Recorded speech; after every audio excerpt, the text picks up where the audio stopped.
Hello, everyone, and welcome to Conscious Connections. Today we have a great show program planned. I'm going to be joined by John Murray, who is going to join me in discussing the whole thing about 2012. Like, what went on then? There was a lot of crazy energy. There was a lot of crazy fears and all kinds of stories being bandied about. And then, for most people, not a lot happened. And what does that mean? And where does that leave us? And what happens next? And I thought it would be a great way to start our time here with the Awakening Zone to look at that, because it was such a big deal in the Lightworker community. And 2013 seems to have been a year of sort of recovery from the disappointment for many, many, many people. And now 2014, it's sort of like, okay, fine. What are we doing? So today we want to talk about that, about what happened and what's going to happen. Later in the program, I'm going to channel Elohim, so Elohim and John can discuss just that, the energies of 2014 and beyond. And Elohim has been so excited about this for the last couple days. Anytime I get a little bit quiet, like I'm laying down to go to bed, Elohim's like, oh, you know what? Da-da-da-da-da. I'm like, shh, save it. Save it for the show. Save it for the show. So today's the show. Here we are. Let's go. John Murray, thank you for joining us on the program today. Yes, I'm delighted to be here. Now, John and I have known each other for about 8 years. He is a regular participant in our Elohim community, but he has a really interesting background that I thought maybe we could just get a few words about before we jump into today's topic. Can you tell us a bit about your Kabbalic past?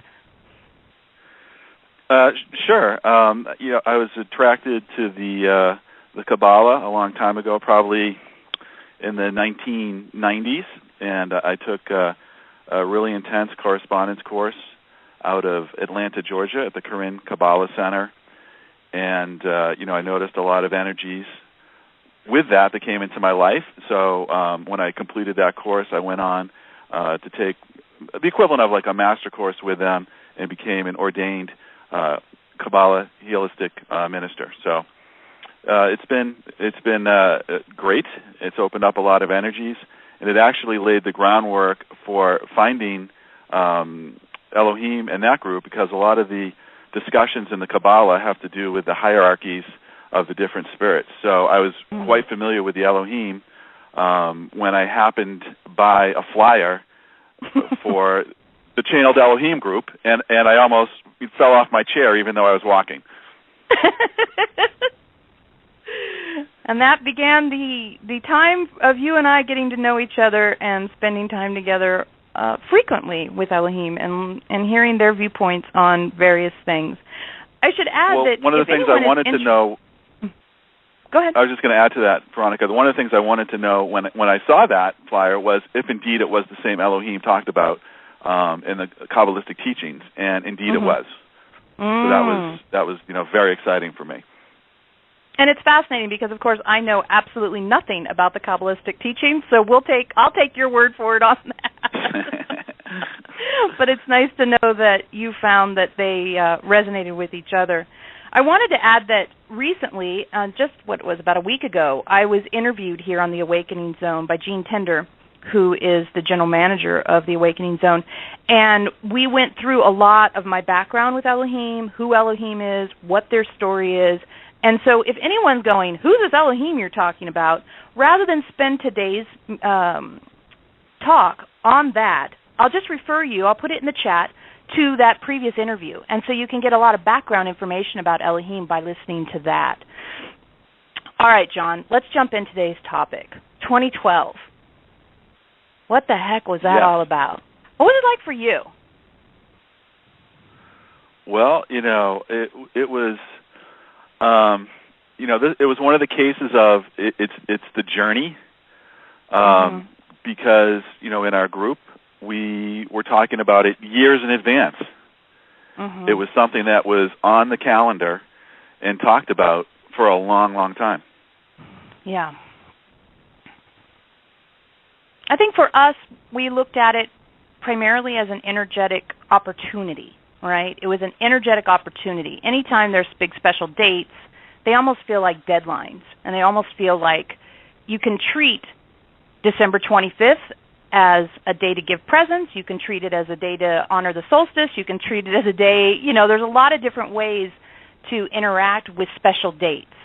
And Elohim's always used special dates of all types to center teachings around. And I think the 2012 idea for them was, look, this is going to be a time when a lot of people are going to be paying attention to what's going on. So what is your experience of those energies going to be? And there sure were plenty of opportunities to be in a lot of fear, that's for sure. Well, I think even before that, like way back in the beginning, it was just such a mystery. I mean, here are these people, the Mayans, that said, we've got this calendar and it ends on a certain date. What the heck is that all about? Did they know something? So, I mean, that's what I think intrigued, light workers and non-light workers alike. Everyone was like, what's the deal here? Yeah, for sure. For sure. And what was really strange for me is that so many people who I don't interact with around spirituality, like the guy who takes care of the yard here for my neighbors, I was standing in the yard one day, and he just walked up to me, and he said, so, Veronica, the world's ending on December 21st? And he really, sincerely believed that was a likely possibility. He sincerely was afraid that the world was ending in, 90 days. And I think that interpretation of the prophecy, the Mayan prophecy, was really common for a lot of people, even if it wasn't the number one thing you thought was going to happen. I think it was in the back of people's heads, well, maybe it could. You were telling me a funny story about your son. Tell that story. I think this is fascinating. Yeah. The story I shared with you was, my son, who was 12 at the time, was hearing some of the stories, on the mainstream news and whatnot, and through peripheral conversations that he probably heard me on, although I didn't try to stress it or say anything to him directly.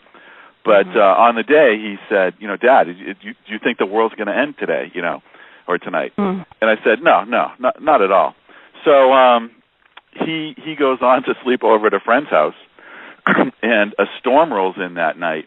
And it was one of those thunderstorms where there's a deep growl to it, that sounds unearthly. So I get a call at 2:30 in the morning, and he's begging to come home because if the world's going to end that night, he wanted to be with his family. So, of course, I had to go get him, but that was, one of the funny stories from that day. Yeah, and he was 12. He was 12 at the time, yeah. Yeah, and so look at that, right? You're not talking about 2012 in your household, and if you are, you're not talking about it from a fear-based perspective because that wasn't the perspective that we were studying at that time. Yet your 12-year-old son picks up enough just from being alive and being part of society to have that kind of a reaction. Whew. So we have this thing where everybody's got it on their minds, pretty much, and the media isn't helping, and there's a movie called 2012 floating around out there that, lots of disasters are happening, and it's this run-up of pressure. And what was very fascinating to me is the number of people, and I have to say that at least in my personal experience, it was a lot of people who were a bit older, maybe in their 60s, a bit older than me. I'm 45, a bit older than me, maybe in their 60s or 70s, that had been on the path for a long time and really were just ready for something big to happen.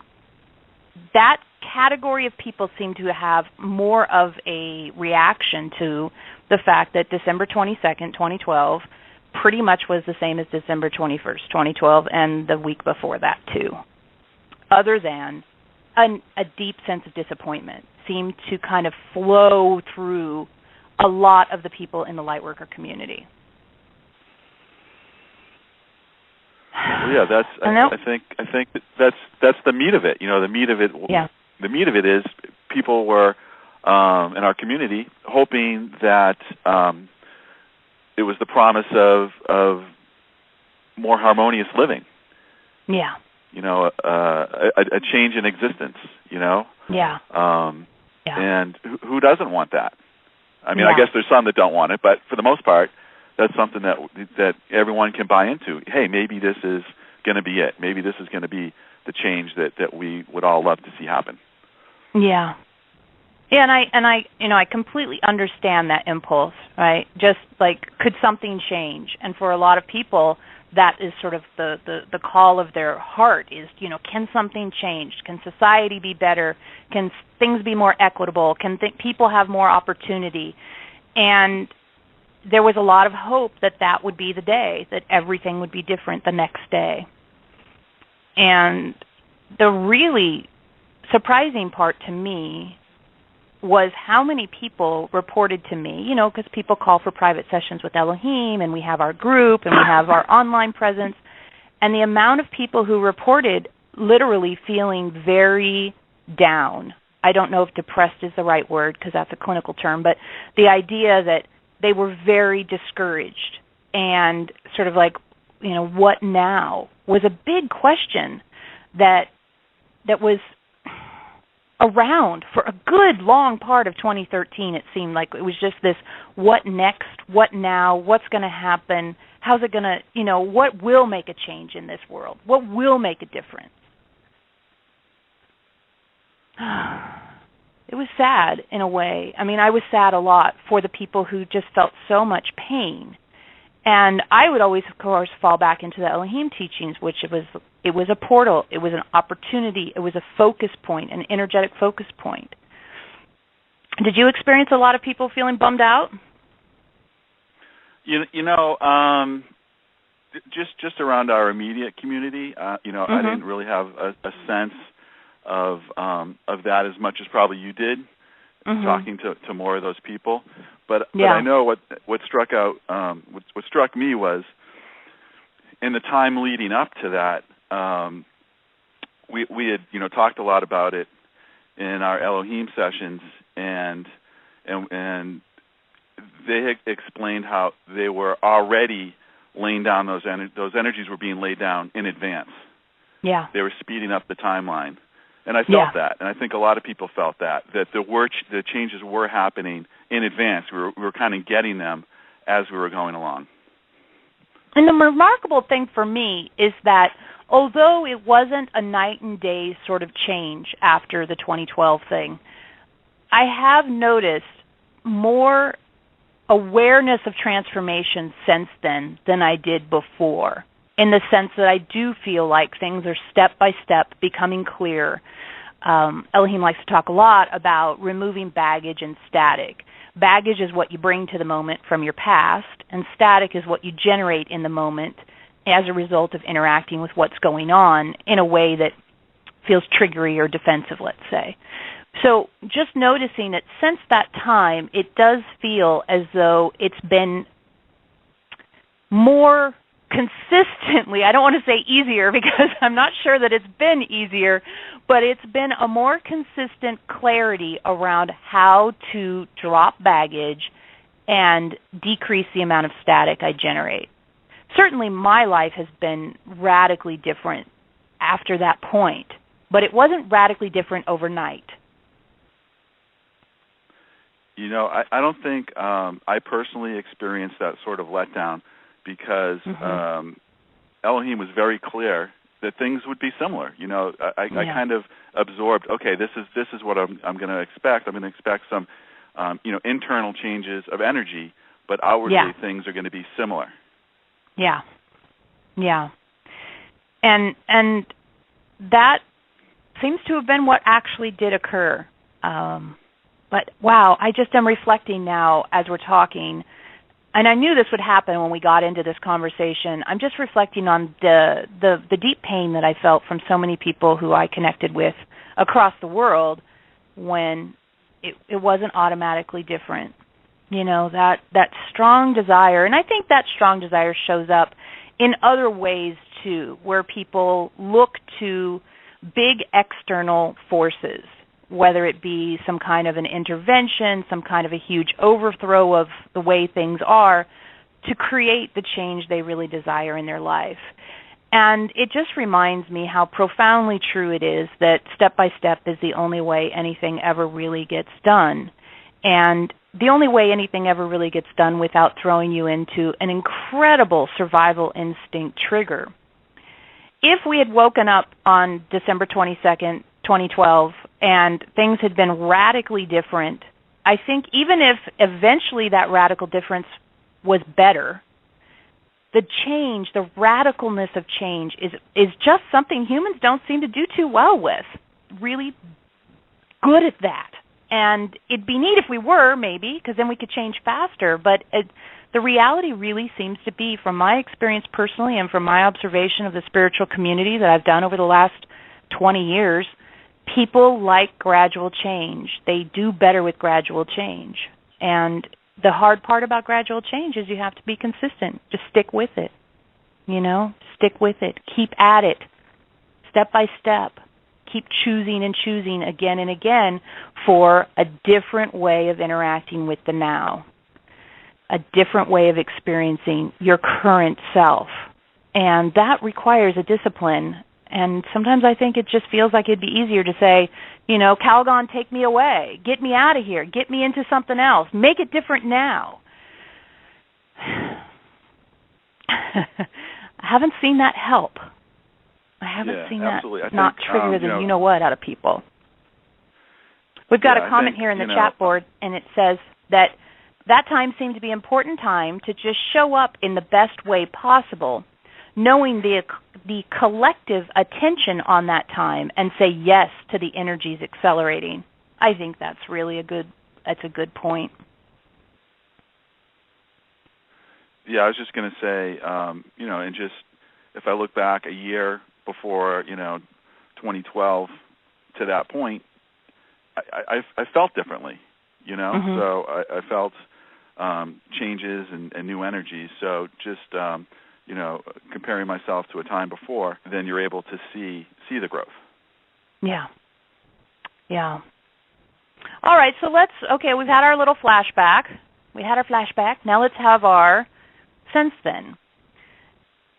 2013, like I said, for a long time, a good chunk of 2013 really felt like people getting over their disappointment. Now, of course, I'm not talking about everyone in the Lightworker community by a long shot, but there was a general sort of undercurrent that flowed through that said, all right, that didn't happen. And now we have, 2013 is gone, and now we're in 2014. And, we're well into 2014, by the way. Time is going by so fast these days. I remember in the run-up to 2012, Eloheim would be like, pretty soon you're going to get your 2012 tags for your car. Now it's happening right now, this big energetic portal of an opportunity to really pay attention to your spiritual growth. And now here we are in 2014. I mean, the 2015 tags for my car are going to come soon. That's crazy to think that we're this far along in the timeline. And yet, here we are, day by day, step by step, choice by choice. We've arrived at this time and this moment and this opportunity to see what's alive now. So, John, what would you say you feel the energies are right now in this time? Well, to the first part of that was, I think after 2012, 2013 felt like a back to basics. Yeah. And that might be like doing the same thing over but at a higher level. Mm-hmm. So it seemed like a lot of laying groundwork at a higher level and just kind of, building on that throughout the year. And up until now. Yeah. And when we first came into 2014, Eloheim and the rest of the council said it was an incline year. I thought that was an interesting image. They said it's like the treadmill. When you put the treadmill on incline, you work harder, but you get more out of it. And so far, I think that has been an accurate description of 2014. It's definitely felt to me like it's required a concentrated effort to work with the powerful energies that are present, and then to keep working with them has reaped a lot of benefits, but it's made a request. It's made a request so far.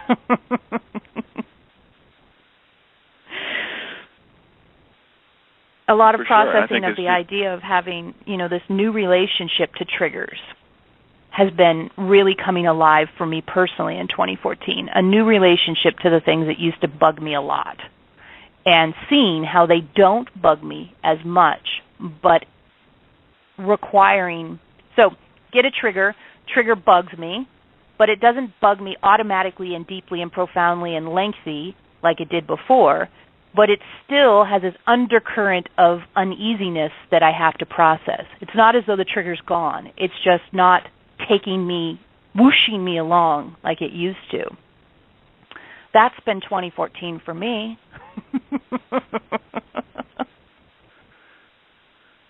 Well, I think you mentioned the step-by-step, and I think personally I've noticed just focusing on the little things, and you work on these little things, then all of a sudden you have this big cumulative effect where things are running a lot smoother.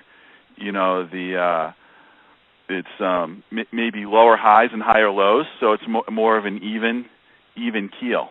Yeah. A place of neutral observation, and that's a nice spot to come from. Yeah. It's a different spot. It really is. And to own that neutral observation doesn't mean numb. It just means saying, I'm going to see this as neutrally as possible in order to have the opportunity to not have my past tell me what I'm experiencing now, to let the now inform my experience of this moment. And that requires holding a line within myself. There's like an internal tension, I feel, between the pull of habit, the pull of wanting certainty, wanting to know just exactly how it's going to work out, and the willingness to stand in the middle and say, I don't know exactly what's going on, but I can explore what is here rather than experience what I have habitually experienced. Whew. Yeah, that. Wow. That's a lot. It is, but it's amazing because the freedom that it gives to actually have an experience of now instead of my now always being the past or the future. And only after I got to the opportunity to experience the now in this new way did I realize how much of my previous life was just reliving the past, either through memory or through redoing old patterns, or speculating about the future in order to try to get certainty. My whole existence was just messed up by all that. And now I'm able to have these lengthy periods where those things are not influencing me, and I get to learn what it's like to just be in the middle, which is its own journey. Absolutely. Well, look, let us just do, we're going to have a little station break, and then when we come back, we're going to talk to Eloheim about this and see what their perspective is on all this energetic shift. Before I play a song, I'm going to play a song for you because I love this band that I'm going to share with you. It's a local band. They're my buddies, and I'm going to play one of their songs because I can, and I think you'll enjoy it.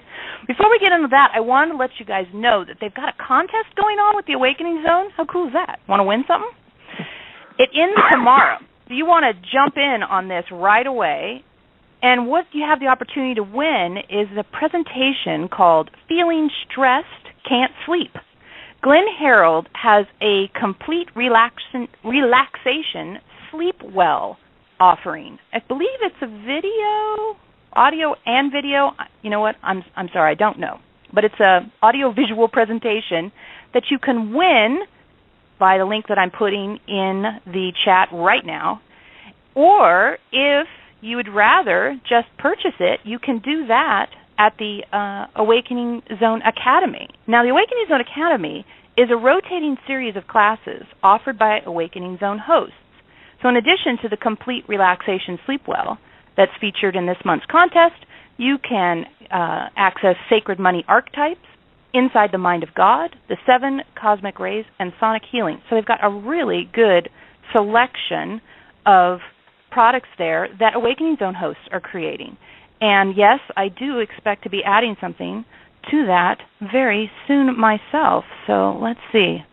I will get that link in there. For some reason, it doesn't want to paste, but I'll get it in there while you guys are listening to a song from 10 Foot Tone, local band, 10foottone.com. That's TenFoot TONE.com. John and I will be right back with Elohim in just a second. Thanks, everyone, for joining the program.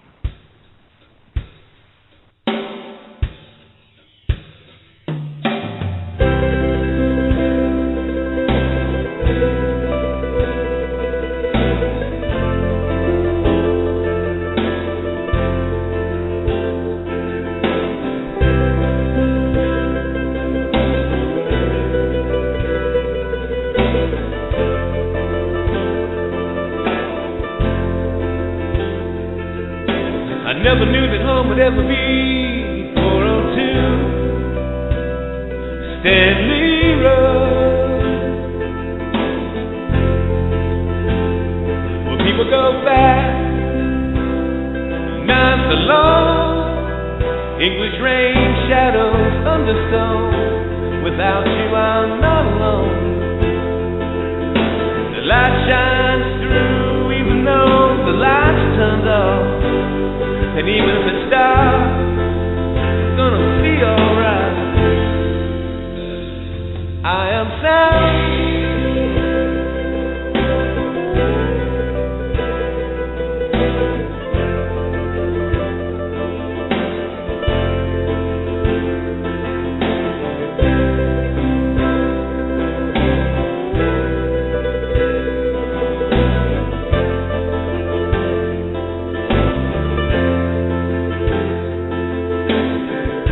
Glass sparkles in the rain.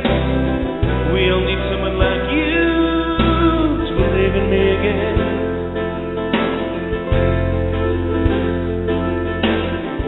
I was gonna call you. We'll need someone like you to believe in me. Without you I'm not alone. The light shines through even though the light's turned off. Even if it's hard, I'm gonna be alright. You said that you're alright. Are you alright? Are you alright? I am sad. Are you alright? Are you alright? Are you alright?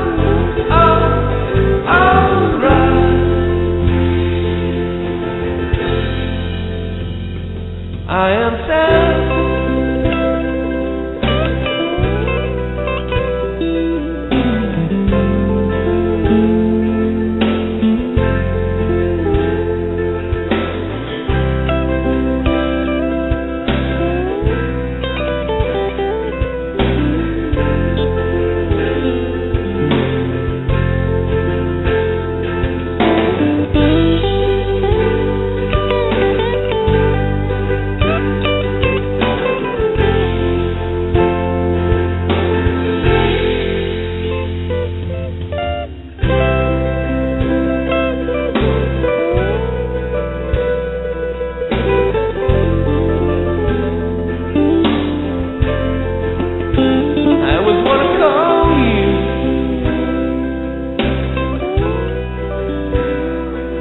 Without you I'm not alone.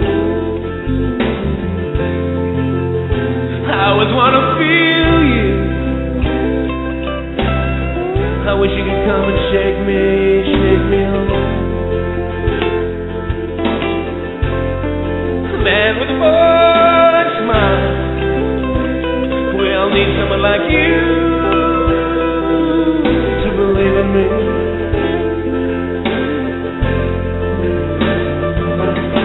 The light shines through even though the light's turned off. And even if it's hard, I'm gonna be alright. Are you alright? Are you alright? Are you alright? I am now. Are you alright? Are you alright? Are you alright?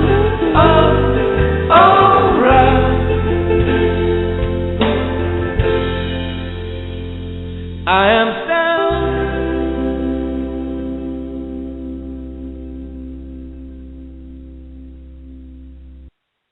Hello, everyone, and welcome back to Conscious Connections. I'm Veronica Torres. I'm joined by John Murray, and in just a moment, we're going to be joined by Eloheim as well. If you are new to the Eloheim material and new to their teachings, welcome. We have a great time. Eloheim's a lot of fun. They are focused on conscious living, on letting go of habits and having the past control how you live, and making choices about how you wish to go forward in your life and how you want to be in the world. They're known especially for all the tools that they've created. I think there's about 100 of them now, somewhere in that range. Specific tools that are generated when they're doing either public or private sessions with people to help you handle an energy that you're encountering. And we have 26 books and about 500 YouTube videos and lots and lots and lots and lots of material on our website, Eloheim.com. That's ELOHEIM.com. And I invite you to take a little journey over there and see what Eloheim's all about. They are a good time, as you're going to find out really soon. And I just wanted to mention once more that Jean Tender interviewed me here on the Awakening Zone at the end of last month. It was a great interview. Wow, she did a wonderful job. She asked me questions I've never been asked before. So it was a very lively and fun interview, and you can catch it here in the archives. I just put a link there in the chat board so that you can listen to that. We had a great time, and that was just me talking about Eloheim for about an hour. And I didn't channel during that talk, but we're going to do so right now. Are you there, John? I'm here. All right, I'm going to get Eloheim. Say a few words, if you would, while I bring them in, and then you know what will happen after that. Absolutely. Hello. Hello, everybody. Woo, here we are. Greetings, Is that Eloheim. you, John? It is me. Hey, John. And we're talking on the Internet radio. How fun is that? How exciting is that? It's fun. We love it. Okay, so apparently the topic today is 2012, 2013, 2014, and beyond, or something like that. Is that right? Yes, that is true. And we understand that we can either do an opening talk or we can just let you ask us a question. You know what? We're going to let you pick. All right. Well, why don't I start with a question? Perfect. Since you're getting to pick, you're picking. Good job, you. Creating your reality. All right. So here we go. So the question is, so what actually happened in 2012? Yeah, what did happen, right? A lot of stuff. And clearly, if you ever were wondering if you each have a unique experience of a life, that proved it right there, because pretty much everybody had a different and, there's nothing wrong with that. What really did happen was it was a huge opportunity, and the opportunity to focus we don't like the word intention all that much in this case, but focus your focus and decide, are you going to use this energetic wave, is what we'd call it, this energetic wave of potential and possibility, and focus and like, what's the right word? We keep saying focus because it's a good one, but it's not the exact right word. It was a build-up, let's call it, right? Everybody was talking about it. Everyone's thinking about it. Everyone's wondering about it. And in that, because of that, what happened was it gave you the opportunity to decide, to put your focus where you wanted it to be. So was it going to be on fear? Was it going to be on worry? Was it going to be on disaster scenarios? Or was it going to be on the opportunity to use the fact that everyone's thinking about a specific day to decide how you wanted to interact with that specific day? And how you wanted to interact with the energies that were available. Because if you get a whole bunch of people excited about a specific day, stuff's going to happen. Here in America, it's July 4th. For lots of people, it's December 25th. There are other days that happen, New Year's Day, New Year's Eve, Valentine's Day, where everyone says, this is what we do on this day. This is how we are on this day. And that has an effect on the collective consciousness that's around it. So the collective consciousness around 2012 was a potluck, and you got to pick and choose how you wanted to interact with it. And what we taught, of course, was that it was an opening and an opportunity to be focused, to focus your intention, and to also recognize that because it had been set out for so many years, decades of time, that was going to be a big deal Lightworker Day, then what do you want your big deal Lightworker Day to be like? And that's what we looked at. We looked at it as an opportunity due to the focus placed on it by the collective consciousness. You're saying the power of 2012 was that everyone agreed that it was a powerful time. Well, yes, that was. Hang on, can you hear us? Okay, the phone is making some funny sounds. Is that happening to you yes, too? I can you hear us? Okay, good.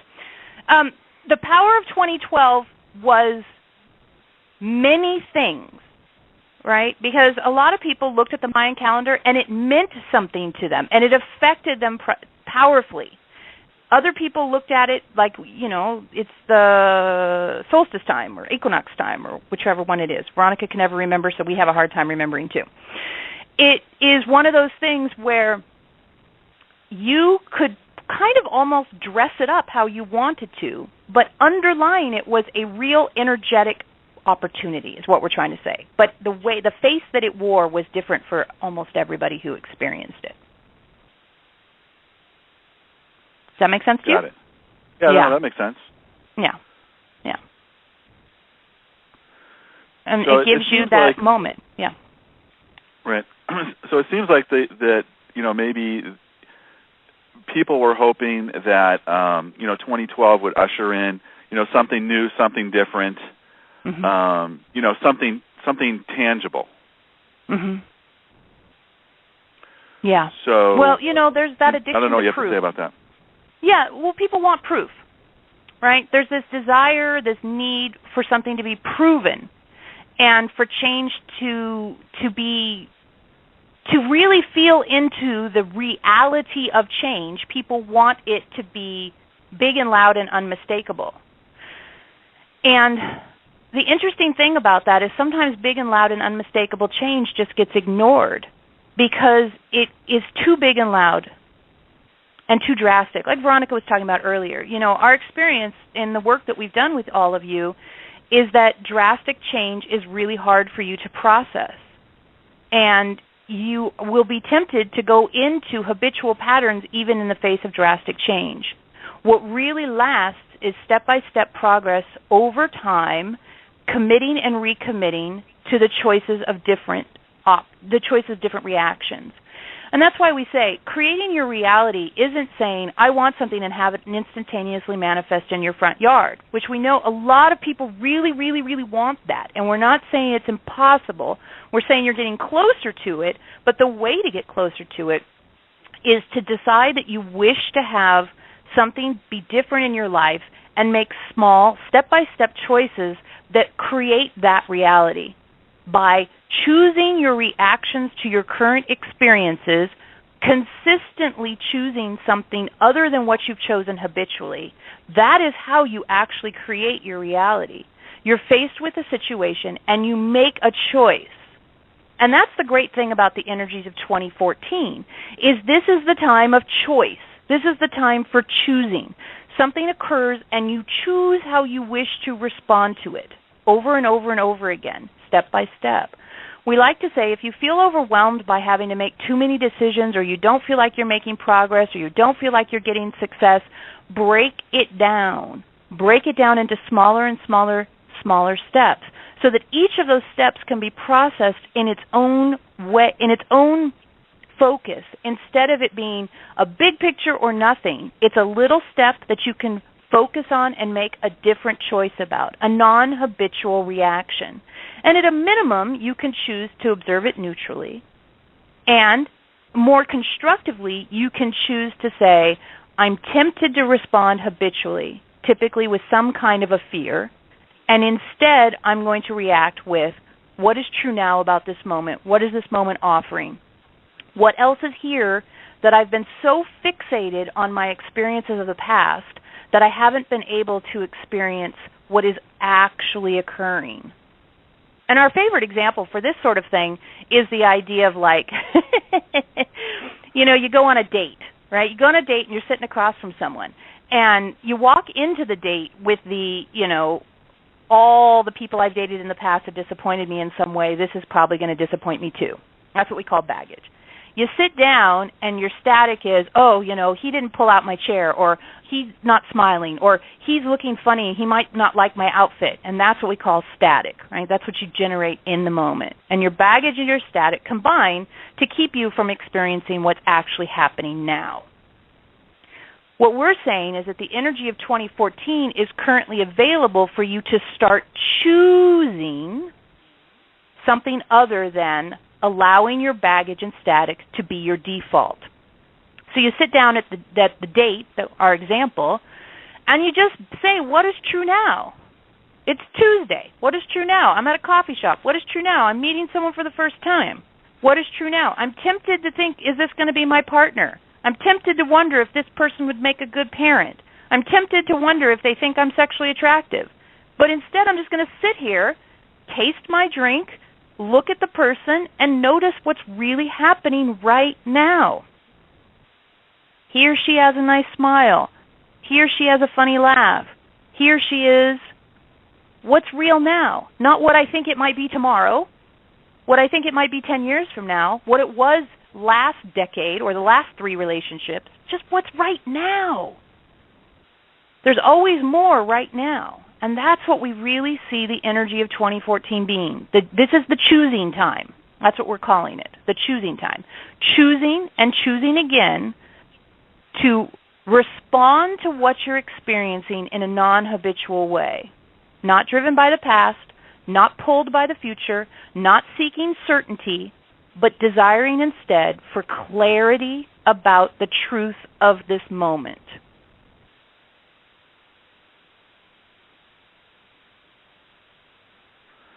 Very good. Eloheim, I'd like to ask a very similar question, but from a slightly different angle.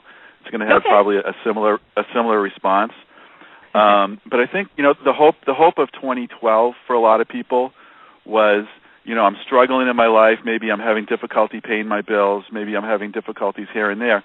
And maybe, just maybe, there's some new energies coming in where that won't be a concern. I can live my life creatively. I can live my life more harmoniously. And I know there's been a lot of talk of that, among us, of things maybe being easier, but maybe not easier in an easy way, just, more creative, more, more hope for themselves and for society in general. Yeah. And that's the perfect sort of question, because that's, we believe, very true, that people have that urge. It's a very real urge, probably for a vast majority of people. And what we see happen that follows energetically with that urge is the urge for it to be instantaneous.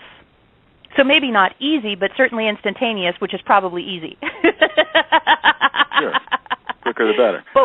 But the truth of the matter is, instantaneous is not the current paradigm you're experiencing. That's just a fact. Now, every once in a while, you guys have what we call immediate manifestation, where you need something and you open a drawer and it's there. Or you need something, you need a parking space and someone pulls out right in front of you and there is your empty parking space. And those feel like immediate manifestations. But really, if you can't put your hand out and get a $100 bill, people aren't going to count it as instantaneous manifestation, right? That's just it's a generalization, but energetically, the urge behind, I want $100, give me $100 now, is what we see as being the instantaneous manifestation energetic. And that is not where you're at. And because that's not where you're at, that doesn't mean you have failed or you're never going to get there. It means you need to do the things in between. The Olympic long-distance runner doesn't run a marathon the first time they go out the front door. Step by step, literally, for running, becomes a marathon eventually. And for the manifestation or the creation or the easy of the new life, again, it comes back to, what are you choosing in this moment?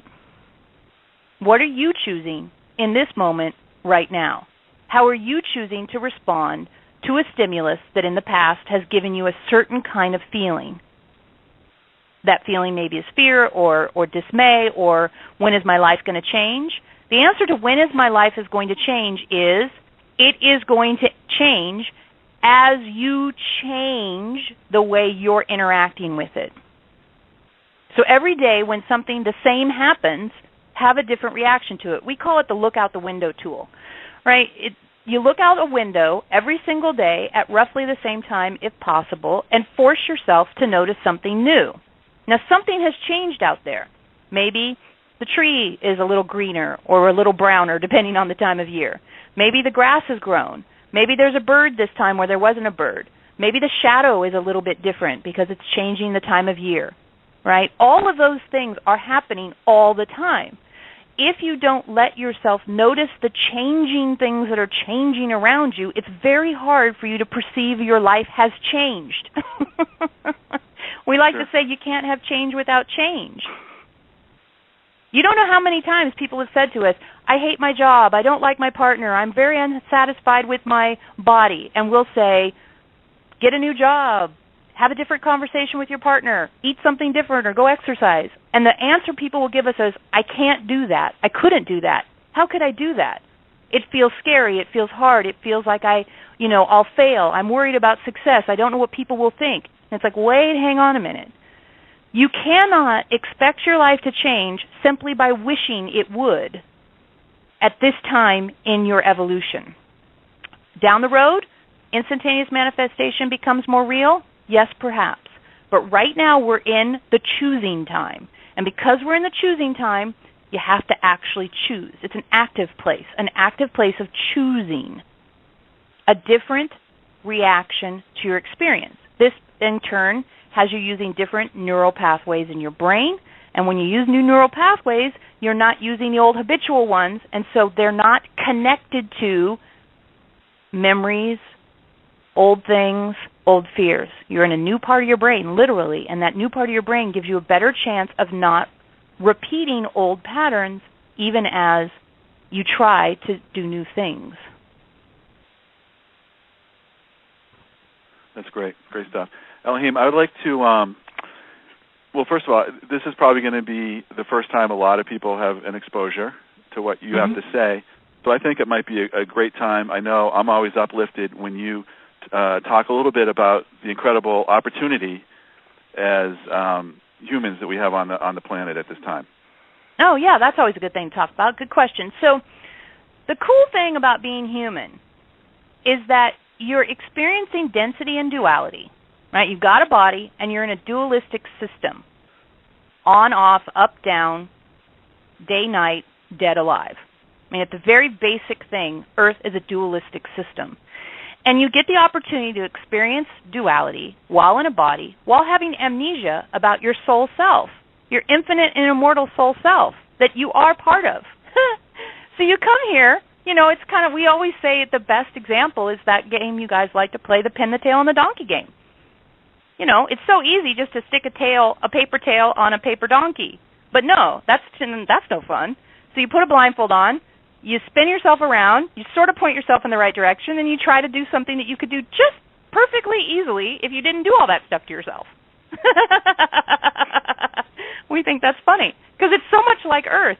You're like, I think I'll go to Earth, and I'm going to have amnesia, and there's going to be density, and there's going to be duality, and I'm going to go do it.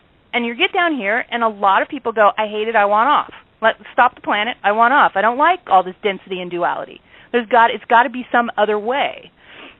And the thing we like to remind you of is, yes, it is some other way. When you're not in your human form and you're in your soul self, it's very, very different. But right now, you specifically came here to play pin the tail on the donkey and other things. You specifically came here to experience density, to experience duality, to experience loss and love, to experience what it feels like to not know your infinite nature. When you're not in the human form, you know your infinite nature. It's more fun to say, let's go someplace and forget that and see what happens. Now, you get down here and you feel the intensity of it. Now, let's not be mistaken. It is intense, and we get that. We hang out with Veronica. She has all kinds of intense things happen. We know what it's like as best we can, given that we're not in a body ourselves, but through her, we feel it. But the opportunity here is to do something that's never been done before by you as a soul. Hang on a minute. You, infinite, immortal, something you've never done before. That gets souls happy. Something new. You guys like something new. Can you imagine being infinite and immortal and finding something new to do? Jeez Louise, where do you get a ticket for that? Let's sign up, right? So here you are, doing something that you have never done before, which is to be in density, to be in duality, and to consciously and intentionally evolve the physical form so that it is available and accessible to embody more of your soul's energy. Now, as an example, the soul is a big deal, so it does not require the entirety of your soul to run one little human body, not even close. So your soul's doing lots and lots and lots and lots and lots of things simultaneously. But one of the things it's doing is, in your case, being John, right? And there's a certain amount of your soul that's been allocated to be John. It's a small amount, but still it's a certain amount. And of that certain amount, you're not using all of it yet. But since we've met you and we worked with you for so many years, you're using a lot more than you used to.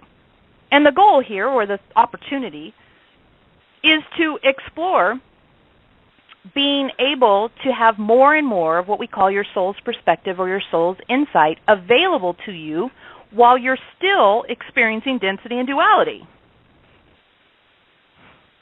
And as you do that, you get to have a completely different experience of this vast and beautiful planet and your wondrous and amazing friends and family and loved ones and animals and plants than you've ever had previous to this moment. As we were talking about earlier, and we think Veronica talked about too, instead of being pulled by the past and drawn by the future, looking for certainty, you get to explore what's really actually right here in front of you. Instead of fear telling you how to interact with what you find, you explore it with consciousness. That's a big part of what right now is to get to the point where the past and the future aren't defining your experience of now. The past and the future aren't defining your experience of now. What does? Your fascination. That's what explores, or it defines your experience of now. Your fascination about what you find. And the great thing is when you're not filled up with baggage and static in the past and the future and fear and all of that stuff that has seemed to be the human condition, we call that Homo sapiens. Homo spiritus, the evolution that you're doing while in the physical form, gives you the opportunity to experience what? That's what we're learning. What is here when the rest of it is not telling you who you are? And then, because there's so much more room in you, because you don't fill it up with all that stuff, there's more space for you to contact with your soul's insight, your soul's perspective, and bring more of that percentage of your soul that's allocated to be in this lifetime into this experience. That's what we help people with. And in the process, it has the really, really, really nice benefit of helping people not have such a tumultuous sort of experience, dragged around by habit, suffering, and the quest that you can never find, the quest for certainty, which is a complete fallacy.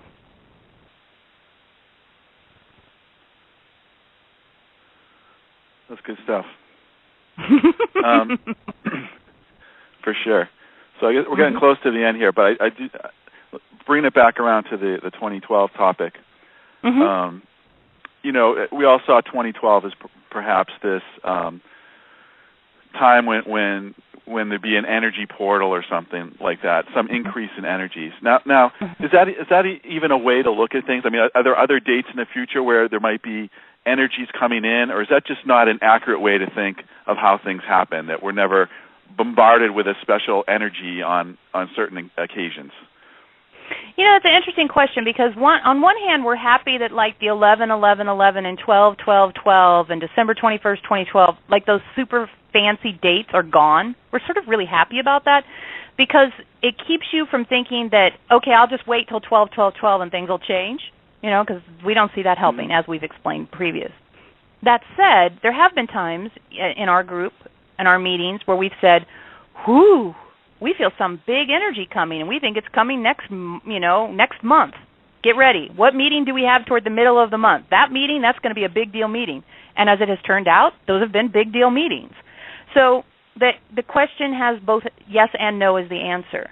Sometimes we will feel an energetic upswell, and sometimes there can be an idea of an energetic upswell.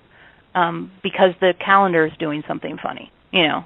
And it's always funny because the Europeans do the calendar different than the Americans. So when it's like, what was it, like 1, 2, 3, 14 or something, people were like, oh, that's a special day. But in the United States, the date was backwards and it wasn't a special day. It was like, hey, okay, there's proof.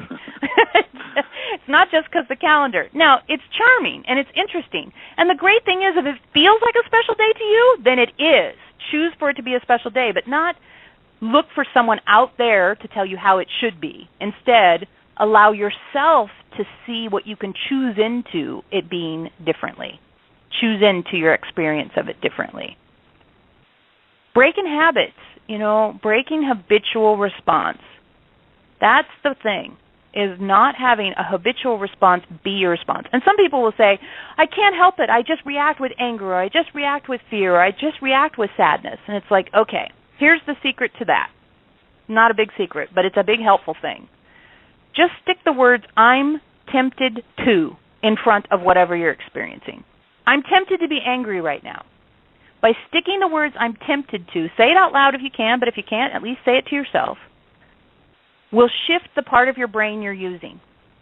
We like to think of habit as a ditch that you've been digging for a long, long time. And so it's a very established place to dig.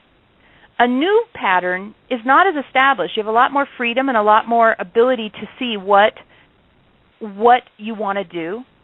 And it's harder to have the same exact pattern repeat when you first start digging something else. So you don't want to get down there and dig some more. We say, do you want a shovel or a ladder? We're giving you all kinds of ladders today and in all the other stuff we teach you.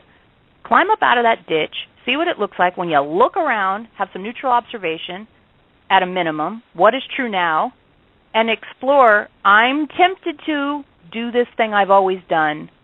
What happens if I just don't do that? Or what happens if I choose something else in this moment? You know, one of the big things that people are tempted to is tempted to be mean to themselves. It's our only rule. You don't get to be mean to yourself, period. We don't have any other rules. That's just not allowed. So if you're saying stuff to yourself that you wouldn't say to a 2-year-old baby, you can't do it. Just don't. It's again, no, don't do that. Just Eloheim, say something else. Absolutely. Eloheim, I think we're out of time, so that's all my questions, and thank you for joining us today. This has been awesome. Oh, cool. We're glad you were watching the clock. We were looking out the window at the birds. All right, well, what we're going to do is let Veronica come back, which is going to be interesting, and see if she can talk to you guys just for a couple more minutes to say goodbye. But thank you, John, so much for your great question. Okay, thank you, Eloheim. All right, great. We're going to see what happens. Just hang on one second. Whew. Okay, hi. Woo, now I get to, push buttons and stuff. Hi. Hey, welcome back. Thank you. I'm a little out of it. That was very nice, John. You asked, woo, okay, apparently I don't talk very nicely right now. I always feel a little weird after channeling for at least a few minutes, and right now I feel kind of buzzed. So that's an interesting feeling. My hands feel very strange. Anyway, so thank you, everyone, for joining us for our first show here on the Awakening Zone. It was great. John, thank you so much for your contributions. It was really wonderful to spend this time with you. Thank you. Coming up next month, let's see, that'd be June. On the 4th, we're going to talk about green burials, home funerals, death and dying with end-of-life midwife Margie Henderson. And Elohim's really not talked that much about death and dying in the past, so I'm very excited to have this opportunity to see what they have to say about it. In July, at the beginning of July, our show's on the first Wednesday. We're going to talk with Liz Erickson about how you learn, learning how you learn, which I think will be very cool. And then in August, at the beginning of August, we're going to talk with Gwen Jensen about Kundalini energies and how to manage Kundalini awakening. And in all of those shows, Elohim's going to give their contribution, as well as I will be interviewing the guests to see what they have to say. So I think it's going to be really cool. I'm so excited about my own show. It's pretty funny. I'm I can't wait for my own radio show to get here. I suppose that's a good way to feel, huh? Mm-hmm. All right, everyone. Thank you, thank you, thank you, thank you.